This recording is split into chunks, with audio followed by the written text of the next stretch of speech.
alhamdulillah nahmaduhu wa nasta'inuhu wa nastaghfiruh wa na'udzu billahi min shururi anfusina wa min sayyiati a'malina may yahdihillahu fala mudilla lahu wa may yudlil fala hadiya lahu. Asyhadu an la ilaha illallah wa asyhadu anna Muhammadan abduhu wa rasuluhu ala nabiyyi ba'da. Pertama-tama, perkenalkan, nama saya Sony Saifur Rahman dari absen 23. Dan saya Mira Nadia. Kami akan menjelaskan tentang wafatnya Rasulullah SAW dan tanggapan kaum muslimin tentang wafatnya Rasulullah SAW. Wafatnya Rasulullah SAW. Rasulullah sering sakit setelah menghadapi peristiwa penting, terutama pada saat beliau melaksanakan Haji Wada pada tahun 10 Hijriah. Beliau mulai sakit di Madinah pada 25 Zulhijjah dan sakitnya bertambah parah setelah hijrah ke Madinah. Rasulullah memberikan khutbah yang panjang di Madinah, menyuruhkan umat muslim untuk berpegang teguh pada ajaran Islam dan menjaga persaudaraan. Saat Haji Wada, beliau berkhutbah di Bukit Arafah 9 Zulhijjah atau 10 Maret 632 Masehi.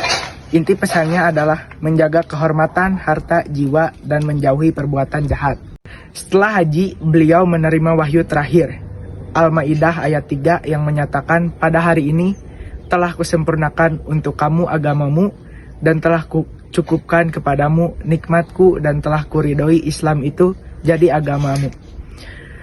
Karena sakit keras, Rasulullah memerintahkan Abu Bakar As-Siddiq untuk menggantikannya memimpin sholat. Hal ini menjadi petunjuk tak tertulis tentang siapa yang akan memimpin umat setelah beliau.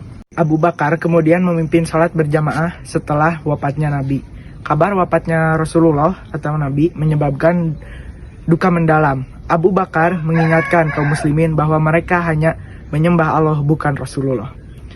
Pesan inti dalam wafatnya Rasulullah, Islam telah disempurnakan.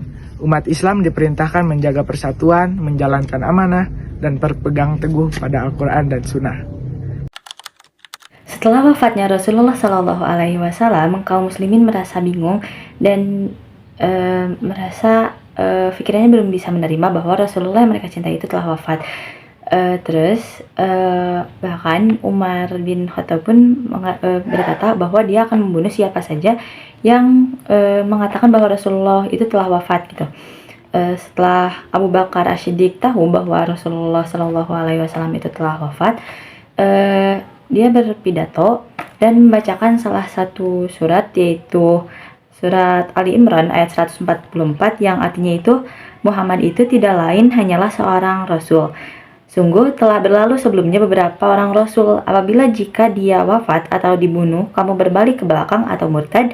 Barang siapa yang berbalik ke belakang, maka ia tidak dapat mendatangkan madorot kepada Allah sedikit pun. Dan Allah akan memberi balasan kepada orang-orang yang bersyukur. Nah, setelah mendengar pidato dan ayat yang dibacakan oleh Abu Bakar, kaum muslimin sama Umar bin Khattab ini jadi insaf gitu, terus kayak dan sadar gitu kalau misalnya Rasulullah itu ya sudah wafat gitu.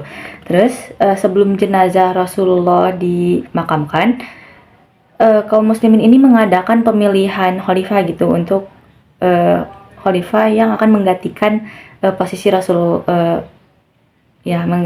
Rasulullah untuk memimpin gitu.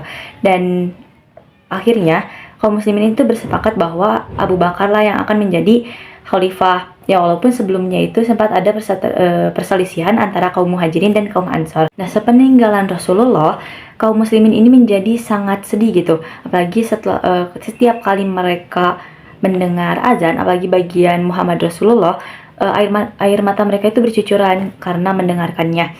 Terus sebagian kaum muslimin juga setelah wafatnya Rasulullah itu ada yang murtad dan ada yang tidak membayar zakat lagi, karena mereka menganggap bahwa zakat itu ialah upeti yang dibayarkan kepada Rasulullah. Jadi ketika Rasulullah udah wafat itu ya mereka merasa tidak berkewajiban lagi gitu membayar zakat. Nah, terus ada juga sebagiannya yang lain yang mengangkat nabi baru yang palsu gitu. Di antara nabi palsu baru yang diangkat itu adalah Thulaibah bin Khuwailid, Sajah Tamimiyah, dan Musailamah Al-Kadzab. Nah, setelah kejadian-kejadian ini tuh akhirnya dapat diberantas oleh Abu Bakar dalam kepemimpinannya selama 2 tahun 3 bulan dengan menyiapkan 11 pasukan tentara kaum muslimin gitu. Dengan keberhasilannya Abu Bakar memberantas para perusuh ini, akhirnya suasana dalam negeri ini menjadi tentram lagi dan kaum muslimin ini dapat melaksanakan kembali kesehariannya seperti biasanya. Mungkin sekian yang dapat kami sampaikan. Apabila banyak kekurangan atau kesalahan dalam penyampaiannya, itu bisa dengan doa. Wassalamualaikum warahmatullahi wabarakatuh.